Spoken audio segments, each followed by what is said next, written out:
Yes, we come back again. This time it's Kathleen's turn to talk about what it's like in gender roles, very specifically gender as the kybalion states is like masculine and feminine, but more so in Kathleen's experience, what that's like and just overall what is it like to like come into contact with other women and have that relationship. Like just spill your guts about all of it and just fill it with like everything that you experience. Thanks, Marcus. First of all, I want to acknowledge that even just speaking, talking about being a woman is confronting, and I'm kind of wrestling in my own skin because I'm just not used to just given the time to talk, and just the space and time just to talk and discuss it more on a recorded forum. So that in itself is making me a little bit squirmish. But at the same time, I do it because I feel like it's important, and women's voices are important, even when I'm floundering a little bit. I also want to acknowledge that I am the daughter of Elizabeth Wiles, and who is the daughter of Molly Graydon. So there's like an ancestry there. But not only that, as being a woman, I feel very connected to the feminine in general. Not in general, specifically. So for a very long time, since I can remember, I also have 4 sisters. So, and my sisters have always been very close in the sense that there's always been a sisterhood. Like I've grown up with this kind of feeling of sisterhood. And I feel very lucky. It's like, oh, wow, to be born into something like that. And we're obviously growing up, we fought a lot, but as adults, we really enjoy each other's company. And I really am grateful for that in my life, that I always have this feeling of sisterhood. And we've always cultivated, I don't know whether it was happened from my mum or happened from my dad or happened from my older sister, but there's always a sense of being of welcoming. So there's an energy of welcoming and there's differences, but there's a welcoming energy around what it is to come together. But also intrinsically, like spiritually, I feel connected to the feminine as well. So looking at the symbols and archetypes of goddesses and women archetypes as well. So I feel very connected to those stories as well for myself. And I feel like it's a very personal thing. So it's not something I talk about it often, but it's something that that I understand and recognize that it has always been with me. And I feel like I'm at a stage now where I'm kind of going back to that. I'm picking up the thread that I just left, and coming back to the feminine as as that which I serve, which is the seed in me that is like the most deepest nourishing part of myself. And it's has a feminine quality, a feminine nature in that, like, as a true creator, because the feminine are true creators. We have vaginas, we create, we have wombs, we create. So in some ways, I'm just kind of coming to this understanding that, I've been doing a lot of things like spiritual work and different things that for a period of time have had kind of men at the forefront of them. And I've learned a lot through those processes, but I'm just recognizing that sometimes I'm just kind of getting this thing where like the masculine are creating things and in ways in which that the feminine do naturally. And I feel like I've been lost in that. I've been trying to make my life happen in a way that it's been directed in tools and ways that the masculine would be encouraged to do, because but as the feminine, we do it more instinctively, naturally. It's like when we talk about the red tincture, well, as women, we bleed every month. That's the red tincture. That's like an energy that we got to deal with every month. But not only deal with, there's an element of tension and letting go and being in one, like, and this process happens every month. And normally it's seen as a curse in society, but I've just been reflecting for the last kind of few months, really, about it. Why is it that women, it happens to women every single month? It's not just because, like, it's not for no reason. It's not just to have babies either, like, because I don't have children. So it's not just about getting pregnant. You know, there's something intrinsic about, I think women do things more naturally than actually we give credit for. And that's just something that's come to me. And it's like, oh, even the way that we do life, the way we do business is like, oh, it's pushing a male God, but it's actually, no, there's a feminine way in which we do it. And I'm not saying this is for everybody, but there's a vortex there that is for everybody that is available for understanding in different ways of doing and being. And coming in contact with oneself. And it's the going within, it's the darkness. So I've been meditating more on, you know, with the blanket over my head. That's how I've been meditating. And because it's been helping me to come back within and it's like switching off Facebook and switching off the world. And like we talk about the storm and the eye of the storm and coming within the self. So it's like, it's a way in which I can physically kind of do that, to go into the darkness and go into the cave of my own womb, or go into the womb kind of space. Yeah, so I feel that is really, yeah, something's going on around just reawakening to that kind of wisdom that is actually always been there, but I've been forgetting, denying, avoiding, you know, all those things that we do. We think it's something else, something, anyway, how I've complicated my life somewhat. But as far as the feminine, when we come together, there's a couple of things that happen. For my sisters, there's a welcoming, and that everybody's welcome. So it has this kind of energy of like, whatever's going on, there's an element of welcome and ease and rest. You know, it's like, oh, you can be here. So it does have that element there. And I have that with my sisters. When I come into relationships, say, for example, at work, or I work in a very female dominated industry. I'm a bra fitter. I've been bra fitting for like 7 years now. So when women come together in that situation, it's very highly anxious, and even with work colleagues, there's a lot. We spend a lot of time self-hating ourselves, like self-judging.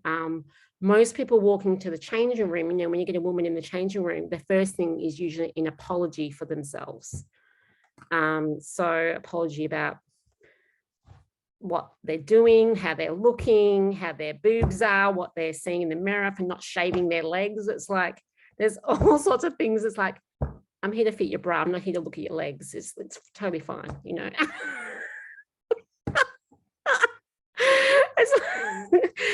Something's going to come up with something, you know.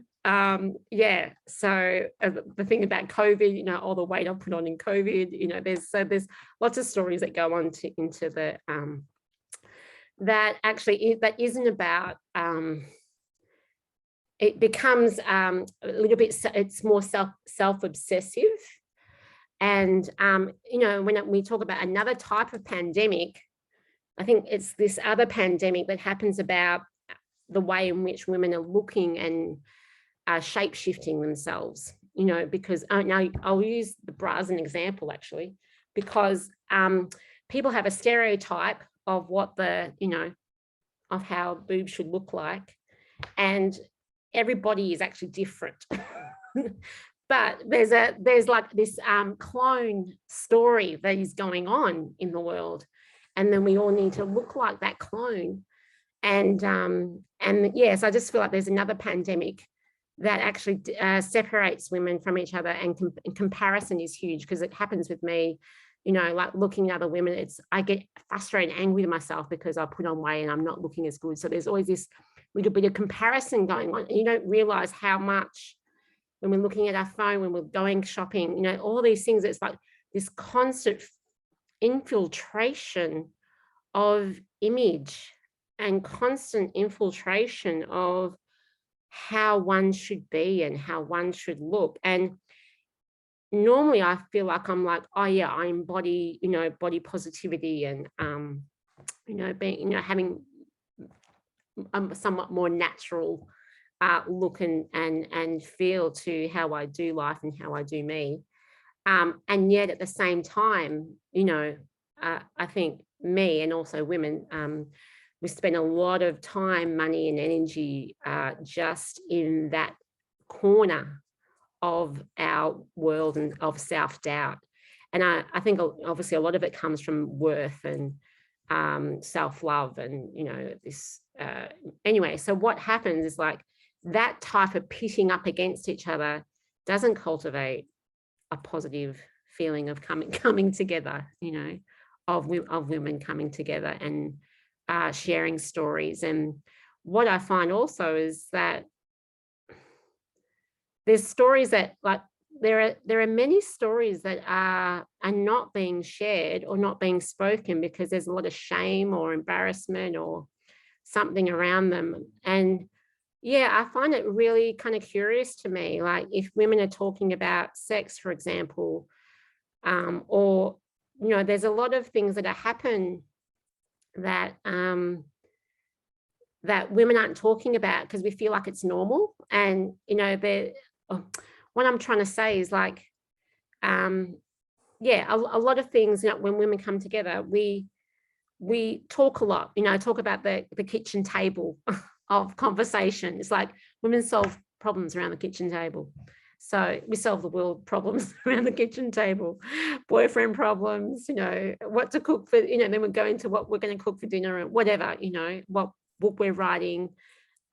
So yeah, it all happens around the kitchen table. So that's, I feel like that is a really, and it's the hearth, you know, the heart of the home that that we talk about things, our relationships, our, you know, whatever's coming up for us. But sometimes it's not always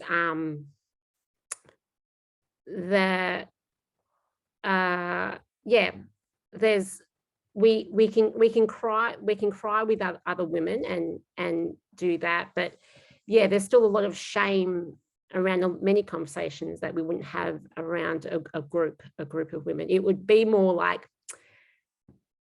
flippant conversation. I don't know if that's just a cultural thing, you know, with Australian women will just kind of sometimes everything's a joke. So we'll say things as a joke or very flippantly, or, you know, share pictures of what guys are sending us on the dating apps, and, you know, and make comments about them.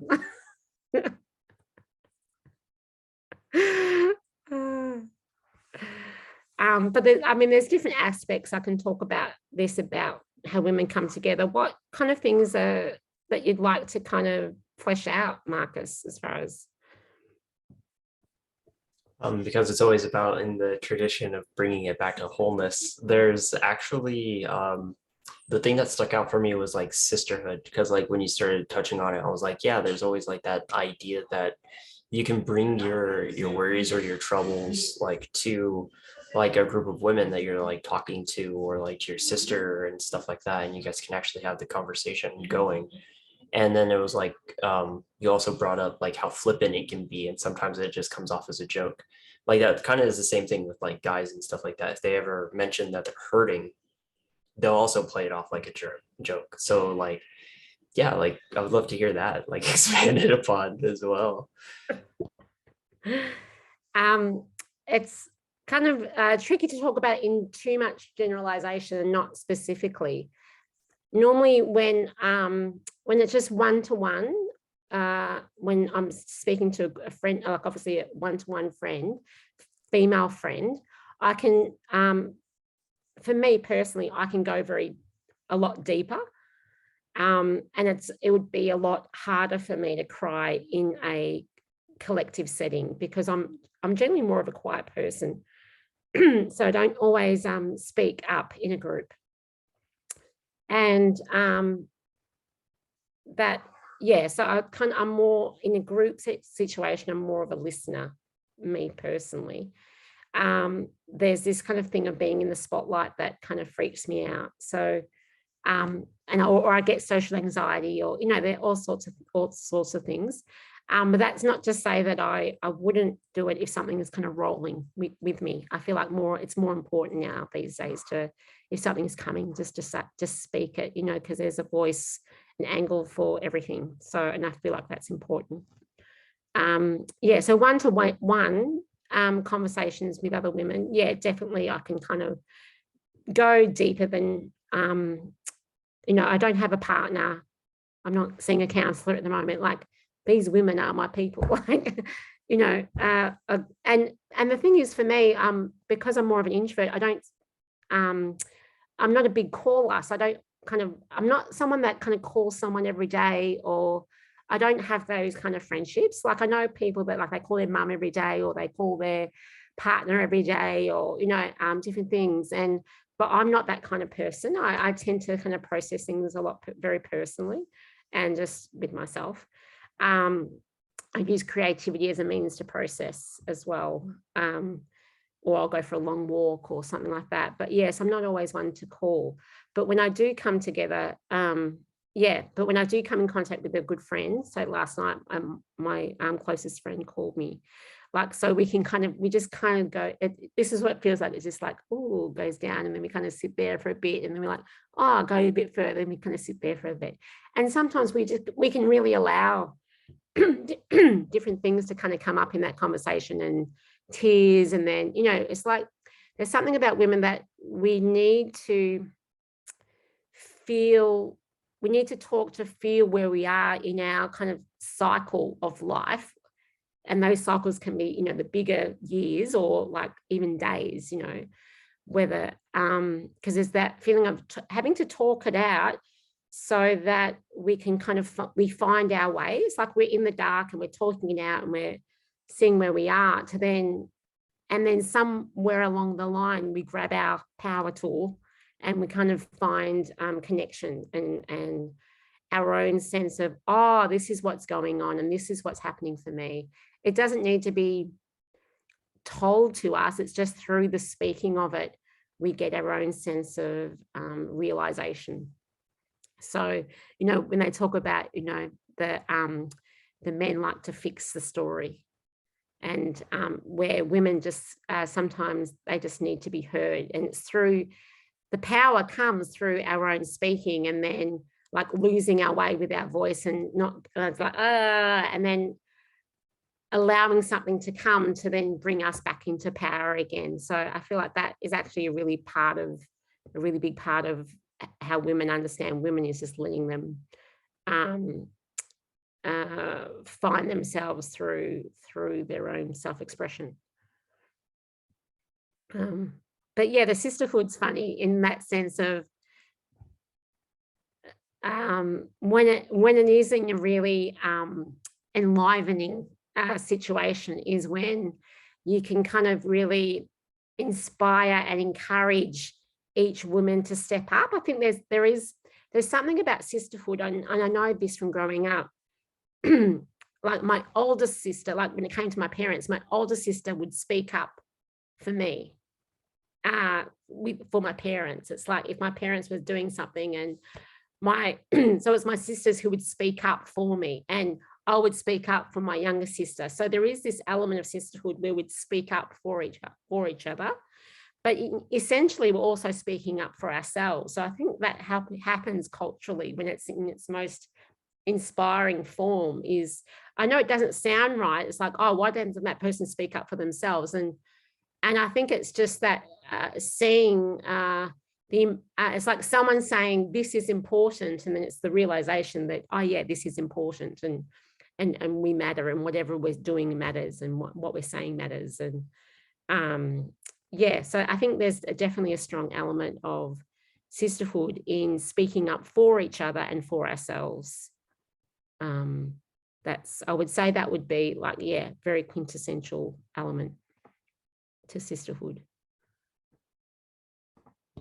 Which is super fascinating because I know it stuck out immediately for me as like a speaking point in this was like sisterhood, because that is like a word that like has found itself around in a lot of different places. So it's always like, yeah, there's sisterhood, like sisters stick together and all of this and that kind of, yes, I wouldn't say like it's a trope or anything, but like it's kind of like an important identity to feminine is like the ability to stick together, to find that common ground and stand on it firmly, which again is why I like kind of reference the kybalion, because the idea isn't that you have a positive charge and you have a negative charge.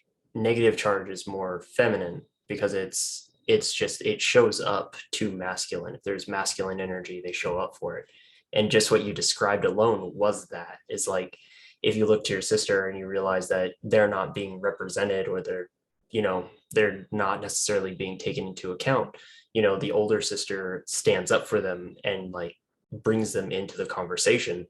So yeah, taking the masculine of the situation and making sure that it has receptivity to those who are not added to the conversation, to make sure that it's, I wouldn't say fair, but it's more like that way it represents more than just what they say and like what's going on for them at that particular point in time. And yeah, there's definitely something else that like came up. It's a little more heavier when it comes to the topic, but it's like that idea, that concept around like you have an image to protect. What necessarily is that? Like, I understand at least some part of like Victoria's Secret was like one of the bigger ones that ended up pushing this image of what women are supposed to look like and what is sexy, but that was made by a man. So that was made by a guy who was full of himself and really big-headed. So those ideas do get pushed, but like ultimately, where does that happen for you most? Like where does it cross the line for you when it comes to who you want to be, how you want to show up for life? And yeah, like how does that impact your ability to actually connect with other women, like when it comes to that sisterhood? Because like there's always like my brother, my sister, and it's sort of like this overarching thing, but not necessarily going to touch on it right now. We'll touch on it later. But like where do you find that being the rub as well with when you go and talk to other women, is like their understanding of a situation or their own body that is like either gels really well with you, or is one of those things where you find like a clash where you don't really want to step over that boundary to tell them like anything. It could be anything. It's a real can of worms, this topic around self-image, because there's this frustration between, obviously we've got the world of Botox and that we can shape shift and our bodies to and implants and all these kind of things, because this is obviously the work in which I'm working in. But also we're working into topics around desire and sexuality as well. So it's like there's something that I've struggled with is, growing up, and it's so counter, it one thing kind of starts to kind of counter each other, and it becomes kind of a shit show really. But yeah, so I'll just touch on a couple of things. So for me growing up, I pretty much looked like a woman by the time I was like 13. So I had really big breasts really quickly. And I was pretty much looked like I was 18 when I was 13. And I was a mature young girl, but at the same time, I was in reflection, I wasn't, I didn't know how to deal with emotionally what was kind of going on for me. So, but I grew up in there was a lot of women in my family, but also it had a history of sexual abuse as well. So there was this thing that men are bastards and are preying, you know, prying on, you know, young women. So I had that kind of in my psyche. So there was this thing, and I had also a father who had 5 girls. I mean, so that was challenging in itself. So and he loved us, but there was not a lot of hugging and contact. So, and I think that was also because of my mum as well. It's like, it kind of wasn't okay. It wasn't kind of allowed, or wasn't, and from it was just from that era that it was just more repressed and reserved. So I had this thing of wanting to be seen by my father. So, you know, so there's this wanting to be attracted, which is a lot of where the attraction comes from. It's like, we want to be seen, we want to be the special girl, you know, this kind of thing. And if you have like somewhat of an emotionally absent father, that dynamic, you know, it gets to play out. So growing up, obviously that energy gets moved along. Anyway, so I always had this dynamic of like, oh, men are bastards, but I want to be seen, but then I don't want to be seen. So it was kind of complex, you could say. And still is. I still have that thing. So now as a woman and wanting to express my sexuality, I go through phases where I get to explore and express myself through clothes, through, you know, how I'm dancing or how I'm moving in my body, how I'm enjoying myself. And there are a lot of the times where I just don't want to express myself like that in the world, because it does activate a lot of gazing and self-referencing, monitoring, and it just creates a lot of anxiety. So it really depends on where I'm at with myself and in my body. It was real. I mean, when I lost a bit of weight last year and I was exercising, I was feeling really good, and I was wearing things that I was like, oh, wow, I've never been able to wear this, and I'm just kind of going for it.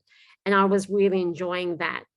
And at the same time, really in the mojo of like, you know, gaining attraction. And I was kind of exploring what that was like, because I went through this long periods of time where I just felt invisible to men.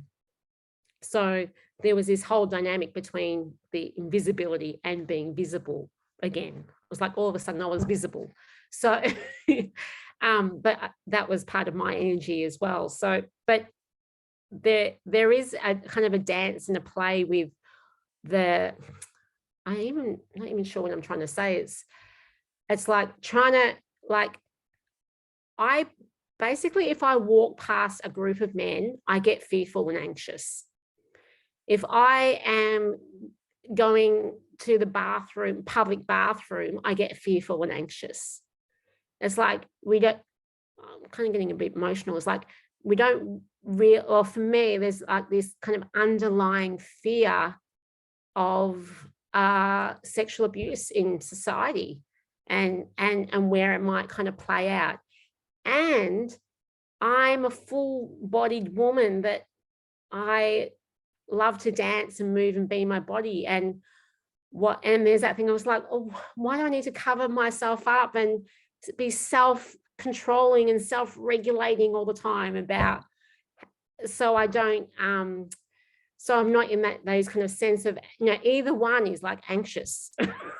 So it's like that kind of dynamic that is really pretty full on. You know, when you talk about what it is to be with a woman and as a woman and in with a body, it's the body that is desired and undesired, and coming to terms with what it is to be a woman, with all the jiggly bits, with all the things, you know. It's just like, what the fuck? It's a long journey around all that.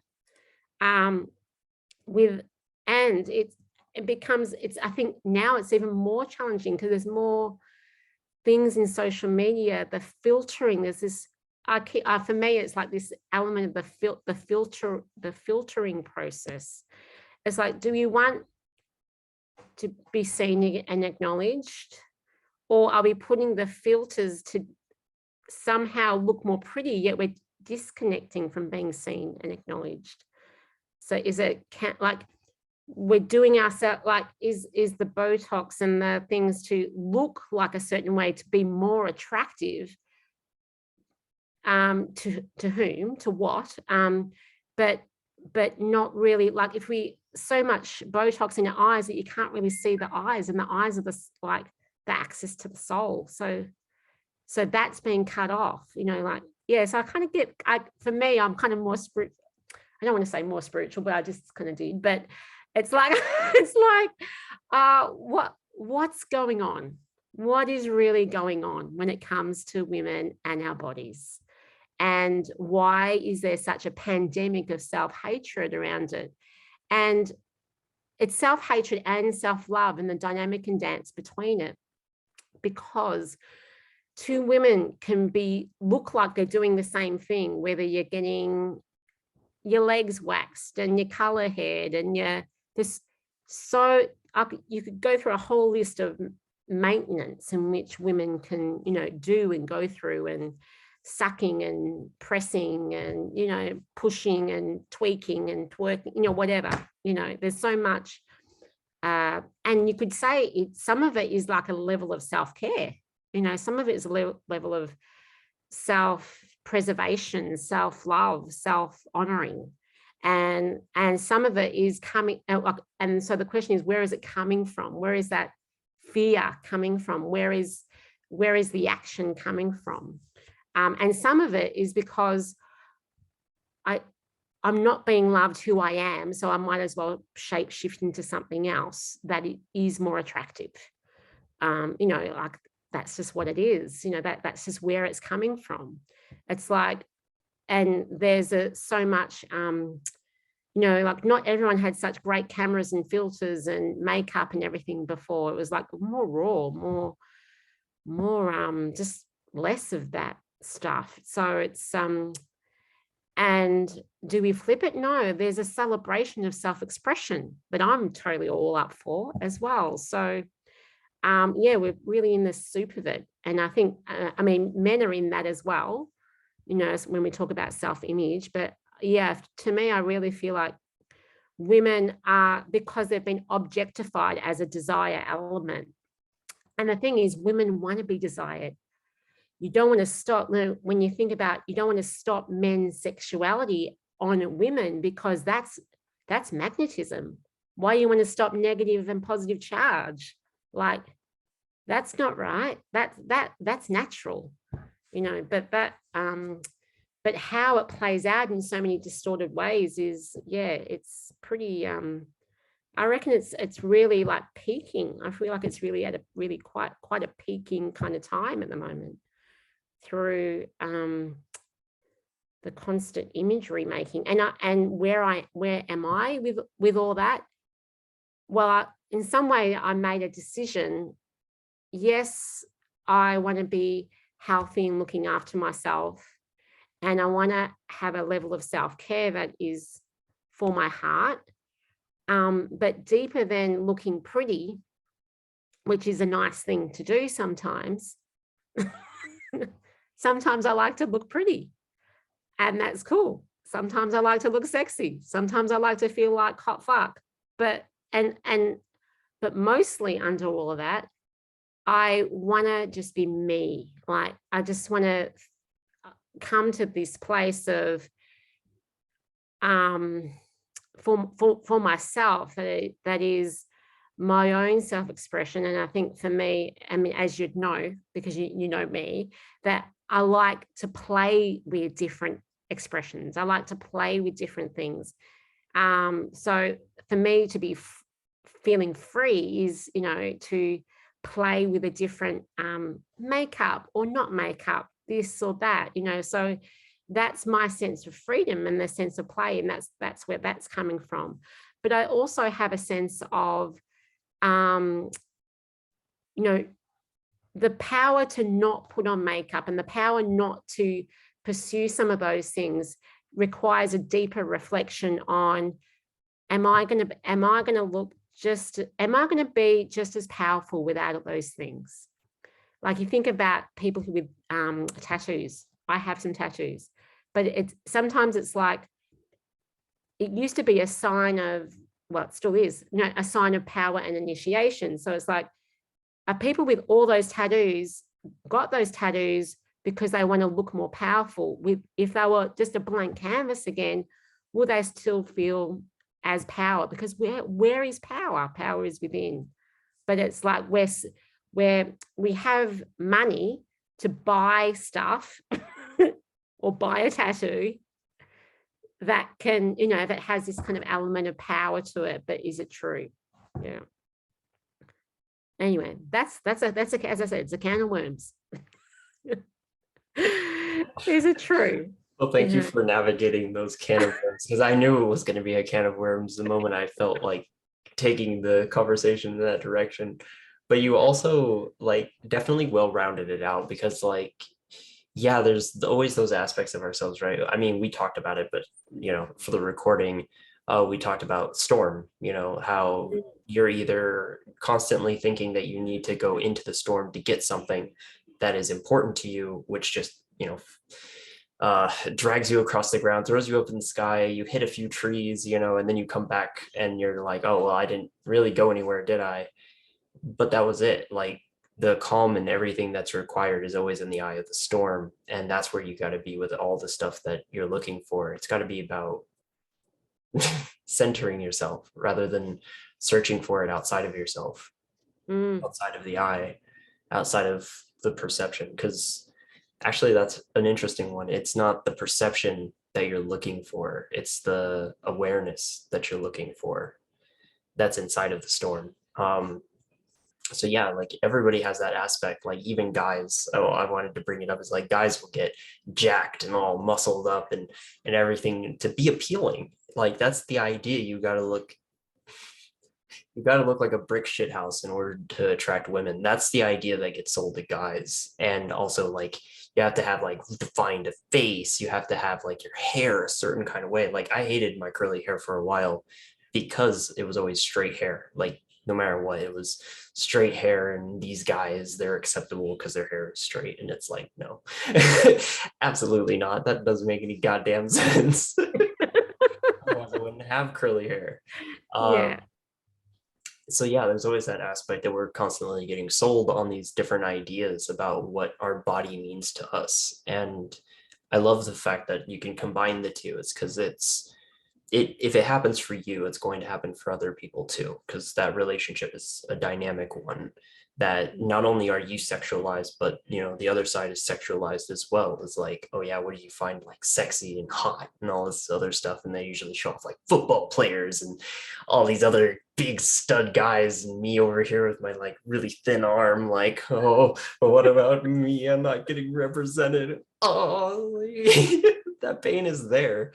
And I love that. Like, it's not just men versus women, because that was always the idea too, was like, that's what I grew up around too, was like man versus woman, and that competition when it's like cat versus dogs. No, cats are cats, dogs are dogs. They don't have to prove anything to the other one.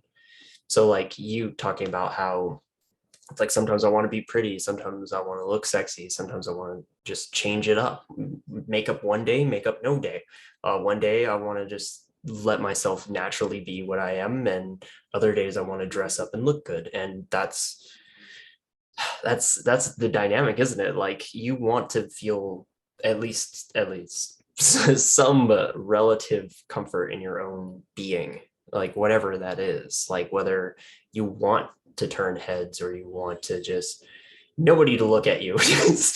Like that, it's not about them. Yeah, it comes back to like that pendulum swing, like considered polarity and kybalion, where we always have like that, we're either doing a lot to compensate or doing nothing, but it's always in the same direction.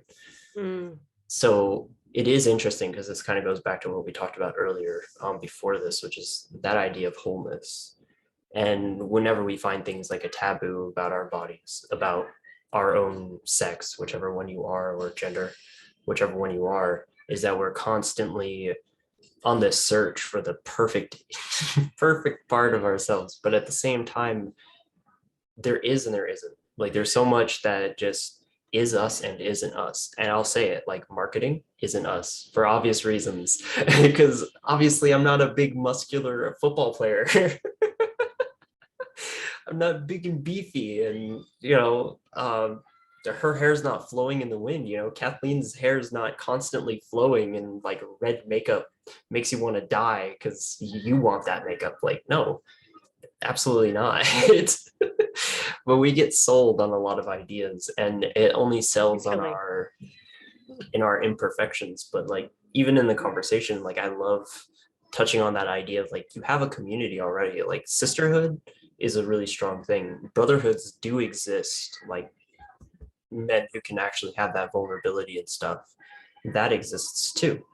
And yeah, we constantly find this way to kind of sugarcoat or like to avoid dealing with like the depths of our own of our own guilt and our own shame around how we appear to other people. And that's so damn human. Like every human being on the planet is just like hurting in their own way, and Mm. masculine and feminine is like no different.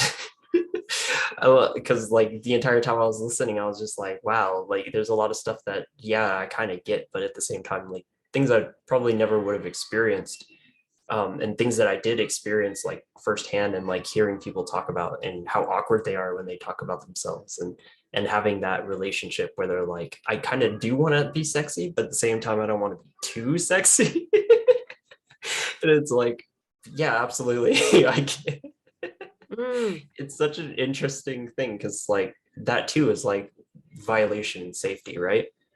We kind of want Totally. to be secure in ourselves, but not so so You want to sec- be seen but not violated.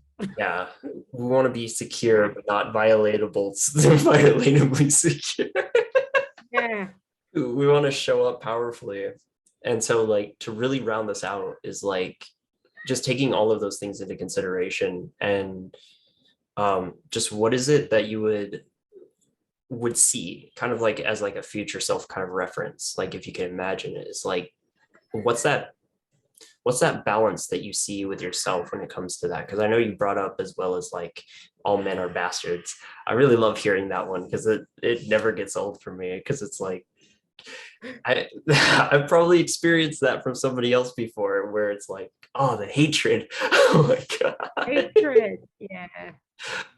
But yeah, to like bring it to wholeness is like, what would it look like? What would it feel like?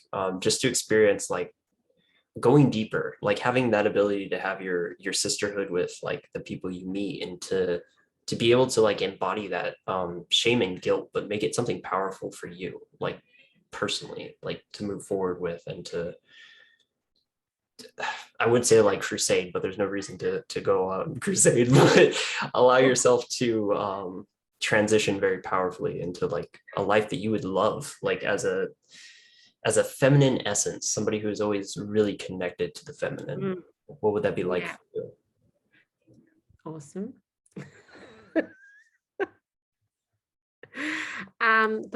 The way that I'm seeing it, envisioning it for me, and the way it has a lot to do with honoring my own heart, because a lot of the complexes and how I would make my life so complex and complicated is through, just the micromanaging and the trying to be not too much and not too that and not enough of this. And so it's all, in some ways, for me, my process is actually that coming more within myself, so within the I, and being more self-referenced and taking care of what is it that my heart needs, so that I can, I know it sounds obvious, but when I go deeper and deeper into that, I realize that I actually need certain things that I've obviously been trying to get from outside of myself and through other people, but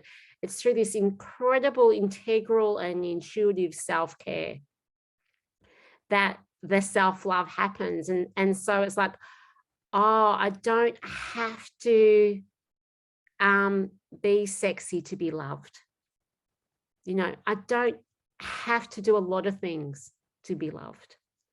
So it's like all that just melts away on the wall. You know, it's like everything I've tried to throw out and do is like that stuff just melts away. And so what I'm left with is like this life that feels in like this energy and this flame within my heart, within my womb, within my body that can burn and feel like I can feel my own power in that. So it's like I don't have to do anything. It's just my power comes from purely intuitively, powerfully from my own inner wisdom and through my own reflection. And a lot of that is through the process of turning away from the world to come back to the world within. And it's cyclic because women are cyclic. So you find the gold within, you know, that they call it the hero's journey, but I'm calling it the heroine's journey, or the dark feminine journey of going into the dark, of finding the unloved parts of self in self-love, and then coming back out into the world to share the gold that's kind of been gifted, and not having to, to me, it's a lot of it. And even coming into relationship, you know, when I think about coming into relationship again with another man, you know, as a partner, it's like, yes, I want to really enjoy what it is to be a woman, and I want to enjoy my body. I want to be in my body, and I want to enjoy the pleasure of that. You know, like when we're spirit, we don't have this body. Like, I'm not going to have this body again. I'm just, so let's enjoy this body that I have. So there is an element of the physicality of coming into contact, but also in connection with my heart. So there's a tenderness around that exploration, and that is a lifelong exploration around coming into relationship between my heart and there's just a tenderness to it. So I don't have to because the default is to sexualize myself to feel loved and wanted and be in the world. So mostly I don't do it because it's not all the time. So sometimes I do, but sometimes I really do. But yeah, so sometimes the truth of it is the dance, and in the cyclic notion of just tending to my heart and coming into relationship with myself, so then I can come into relationship with others with that, and not shy away from it, not shy away from the power that's there, because that's a huge thing. Because we think it's a humbling thing, or those action steps can be quite small, but they can be very powerful. And no is also a very powerful word. It's like, and that what I mean by that is like, there's a lot of things we're going to say no to because we get sold so much in this life about how we think we should be in the world to be loved, to be who we are. So that's definitely been my journey, is that, and you know, as a people pleaser, it's nice to be able to please my heart. And it just requires a lot more no. At the moment anyway, but definitely, because I'm in that kind of going within phase. So I'm kind of speaking more about the phase in which I'm in too.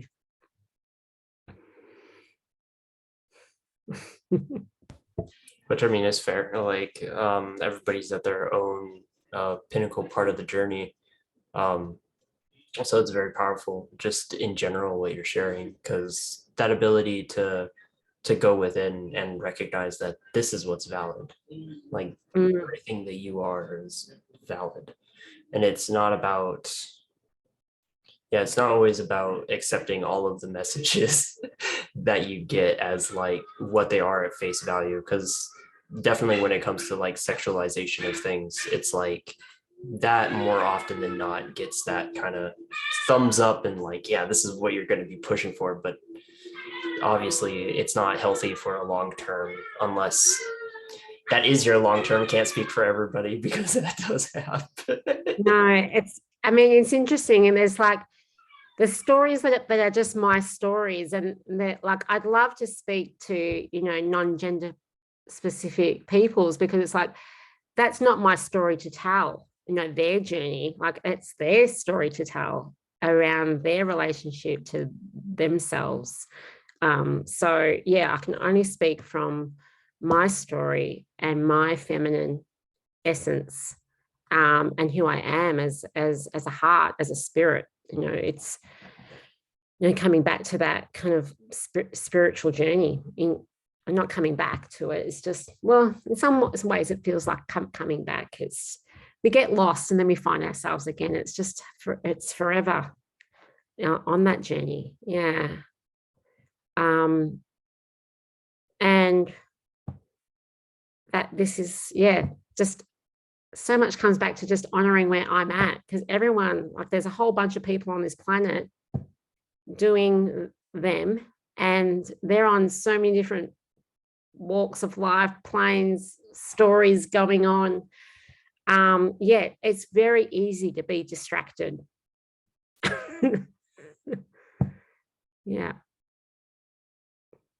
And yeah, to touch on that, yeah, it's always the recognition that we are on our own journey as well. So instead of comparing our journey to anybody else's journey, usually the best way to show that you've grown and that you've had that contact with yourself is to come back to what it was like for you a year ago and 2 years ago, 3 years ago, 4 years ago, because that shows your steps, that shows you that you've grown, which is also like, I guess would be kind of to stick a fork to finish off the the entire idea of like marketing and how it's controlled our understanding of masculine and feminine and how we relate to each other as well.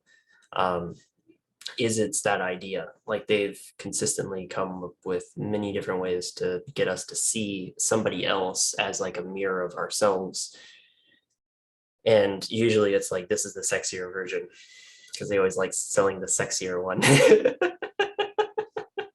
The sexy ones get bought first. Yeah. So they always have that as like a formula and everything else, but ultimately they have to sell you an illusion of what it means for you to be who you are and for us to be who we are. And yet none of the demographic that they cover is everyone. It's only just one thing, and that's it. And that's usually sexy, appealing, alluring. It has nothing to do with ourselves as individuals, because we did come here to be an individual. Just like I'm not Kathleen and Kathleen is not Marcus. I hope so. We'll see what happens. But we haven't been Freaky Friday'd yet. And that relationship is the truest one, is that you're gonna have to know your heart, because if anybody can sell you, a product and you say yes to it, then you're always going to be the product that they're trying to sell, because you're going to idealize yourself against somebody who's not perfect, first off, because you don't know anything about the models that they show. And whatever they had to go through was their journey to go through. It wasn't yours. And that's always like the best thing to take away, is wholeness isn't in always looking for other people to appeal to your journey. It's that you appeal to your journey and then you get to share it, and you get to have Yeah. that opportunity to just explore it with a friend like Kathleen. She's great. She's wonderful. Look at that smile. Great. And it is that, it's the ability to relate, because yeah, just as fucked up as the human journey is, it's got its beautiful parts too. And probably one of the more romantic parts is that your heart is always waiting for you. It's not looking at you in like the way that you look at yourself methodically. It doesn't look at you the way that you think about yourself, or the way that you feel about yourself. It looks at you the way that you've always been, which is great. You're incredible. Everything about you is inspiring. You have the opportunity to grow. You have the opportunity to say literally anything that you wanted and create so much good in the world and have a life that expands on the things that you really care about, whether it's dealing with other people, whether it's working with animals, um, creating communities. It doesn't matter. Like, all of those opportunities are open because that's what we're here to do. We're here to create. We got thumbs, so we're here to create. We got opposable fingers. Most of us do, yeah. Most of us do. But we as humans, we're here to create in our own beautiful and unique ways. And yeah, I definitely love that. It's like sometimes you can just say no to all the marketing that's out there and just be there for you. Be there for your heart. Yeah, yeah. I love that idea of, if we could be our own advertisers and marketing to our own heart, what would we create? What would we do? So that's a little project for you, if you wanted to get your sketchbook out or, cut out magazines of, do your own collage into advertising to your own heart. Actually sounds really fun. Yeah. Just create whatever it is that comes to you. Yeah. Make it sexy for your heart, not for anyone else. It's like, that's the whole thing around sexualization. It's like, what's sexy for women is different for men. What's sexy for an individual is different to another individual. And yeah, we're all our own flowers. We're our own sexy flowers. Don't got to be sexy, but just got to bloom.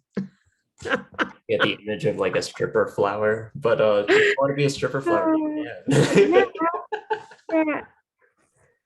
Yeah, there's nothing. It's interesting. I mean, that it kind of leads onto a whole nother subject around sex and sexuality and image, and it's so juicy and a lot that can be unpacked there and talked about, and because it's such a big part of ourselves that is both repressed, tabooed, explored, and necessary to explore. Yeah, there's so much there. Absolutely. And I just love having these conversations because they can go anywhere.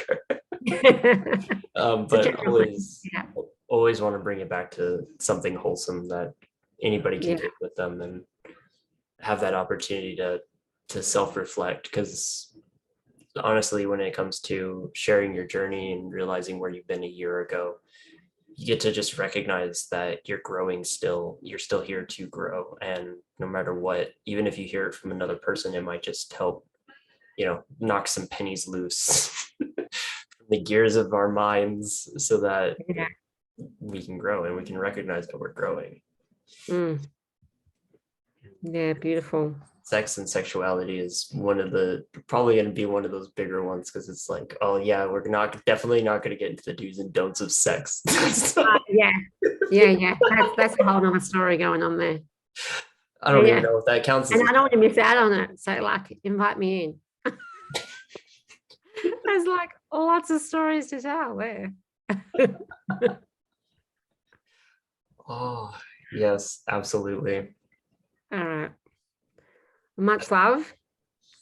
Journey well. Yes. Journey good. Journey wild. Journey free. Journey free, because you're going to be different from everybody else, but that does not mean that your heart doesn't beat with the rest of the world. Because it definitely does. Yeah, that's going to be an interesting topic for a later time. Self-creation. Oh, yes. Well, can definitely leave this here unless you got anything else that you'd like to say, Kathleen.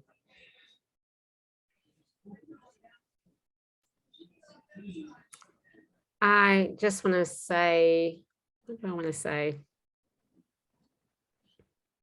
It's all about love. Always about love, not getting love, not receiving love, the journey in the feminine, journey in the masculine. They're all different ways in which we come back to love, and we're going to the place in which we've come from. It's all about love.